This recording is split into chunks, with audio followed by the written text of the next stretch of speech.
Hello guys, Gene O'Neill with Clean by Gene. I wanted to share some information with you on hiring a pressure cleaning company.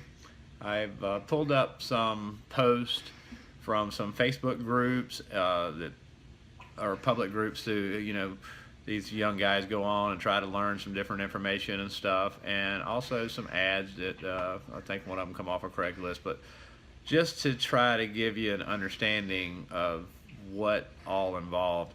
I think a lot of people, when they originally think of having somebody pressure clean their property, they're thinking of, just somebody with a pressure washer they got from Home Depot or Lowe's, and they come out and they blast all that ugly mold and algae off your property, when there's actually a lot more detail involved, and different stains and different ways of cleaning and different products and equipment.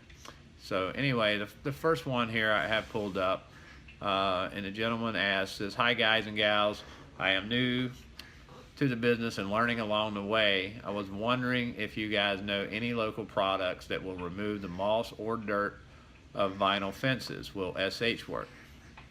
All right, so when he's talking about SH, that is actually short for sodium hypochlorite, and that is bleach, pretty much bleach. It's a stronger form commonly used in pools, which is a little higher concentrate than what you would use in your house. Hopefully this gentleman is not there cleaning the property and fence, rather seeking information prior. Sodium hypochlorite would be the product of choice to kill this as an organic stain, and that would be the product to use along with a surfactant soap to help it cling on there and get it right. But it needs to be at a certain percentage, and soft washing would be what the application would be. If he's at your property and starting to clean this fence and he has no idea what he's doing and then just starts experimenting, that's a bad thing. So if he had, let's say, that Home Depot pressure washer, which can range from 2,500 to 5,000 psi of pressure, he could actually, that pressure washer would actually break this fence. I mean, it could damage the fence. Along with, just putting different chemicals and stuff, just throwing it on there without having a clue what the reaction is going to be. So that's one. Let's see what else we have. All right, here's a young guy cleaning a sidewalk, and this kind of thing may be okay if it's your neighbor's kid, and maybe he's trying to make some money, and you got a pressure washer, dad's got a pressure washer, and you want to accept the liability of him doing the work and the results that he's going to get, then fine, I go with it. I'm great. I'm grateful that this young guy's out trying to make a dollar and working.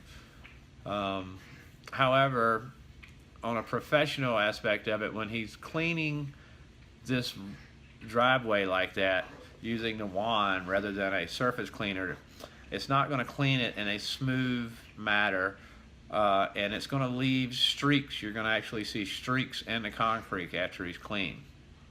And when the algae is this bad, it needs a pre-treatment and a post-treatment to get rid of that, so it doesn't come back and leave no lines or anything like that. Also, he's barefooted, so again, that pressure washer is putting out 2,500 to 5,000 psi. So if that hits his foot, it's going to hurt and it's going to leave a mark. Also, he may be walking through your yard and step on a nail or something. And if there's any issue where he gets hurt, or a possible damage to your property as well, but if he gets hurt and is not insured, most likely there could be a lawsuit against you for that. Here's a good one that shows many things wrong. Let's read this one. Would anyone that does roof cleaning be kind enough to share their roof cleaning solution with me or offer suggestions. I have used everything from 5% SH solution to 75% solution with Dawn dish soap through the X-Jet. I am trying to get these black lines out and they lighten up, but I can still see them. I would really appreciate any advice. This is taking me forever like this. Okay, so we went over what the SH is.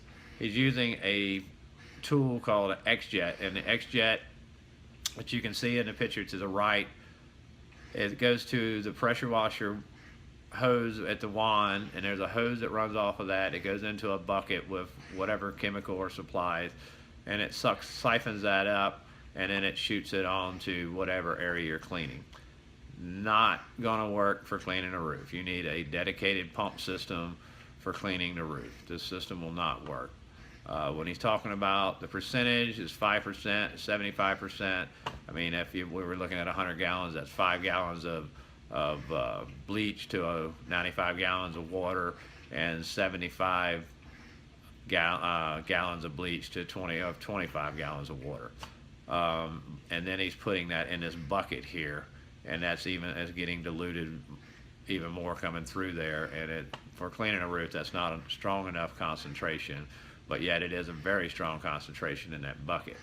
And the issue with that is he's walking up that ladder with a bucket of almost pure bleach, and if that falls, it slips, drops on the ground, there's going to be damages below it, or if it could possibly fall on someone, which would be real bad.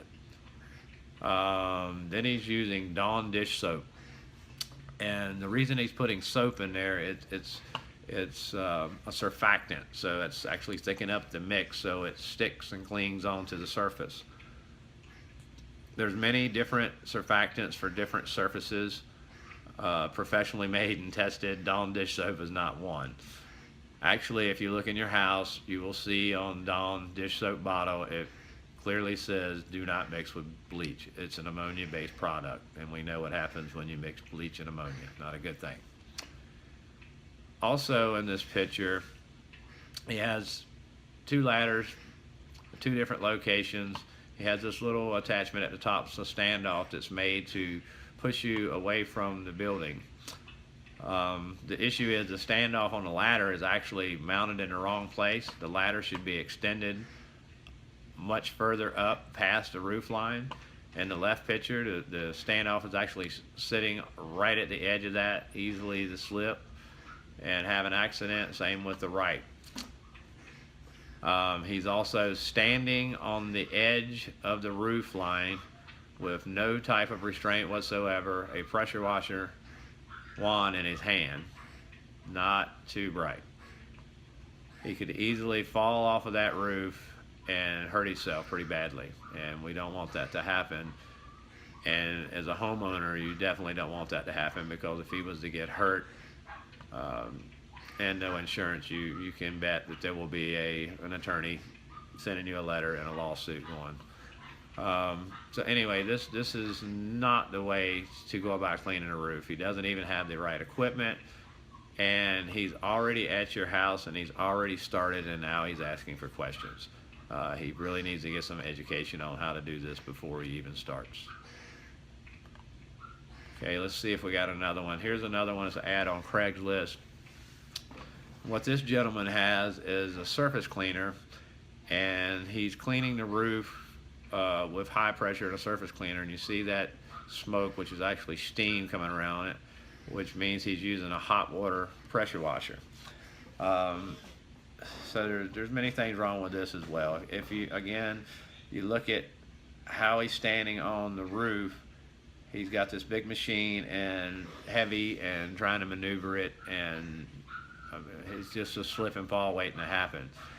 He's also standing, if you look at his feet, he's standing on one tile on the very edge of that tile. So not the way to stand on a roof. These tiles are very fragile, and you have to be careful walking on them. If that tile is not broke, I will be surprised. Again, you don't want high pressure cleaning your roof, especially hot and high pressure. That blade is underneath that machine, 1 or 2 bars in there with jets on it and spinning at high speed. That could hit the tile and again break and damage the tile. It will also blow out any mortar, or if you had sometimes there are repairs on your tile that were basically put back together with like a sealant, and that will just remove all of it. So anyway, I just wanted to share that with you. When you're hiring someone, take those things in consideration. Whether you hire me or hire anyone, just take those things in consideration. I am part of a organization which is the United Association of Mortgage Contract Cleaners, and these guys, I wish they would get involved with it. There's free conferences all during the year, and different training events that are free, along with ones that they could pay for and get more training involved for their company and for their success. Certification programs and education are a very, very important part of this industry, and we don't want anybody to get hurt, and I don't want to see these guys get hurt, and it's not good for them, and it's not good for you as a consumer. So just check who you're hiring. Make sure that they know what they're doing, they're certified, they have the insurance, they have the proper equipment, and they're going to give you the results that you're looking for. And yes, it's probably going to be a little bit more expensive to hire a professional company because they have to dish out the money for that additional insurance, the office, the equipment, the training, and so forth, and the products. But if this guy falls off your roof, or one of them blows your fence away, or so on and so on, it's going to save you a lot of money down the road for sure. So anyway, I hope that helps, and I look forward to doing business with you, and have a great day, and thanks again for watching the video.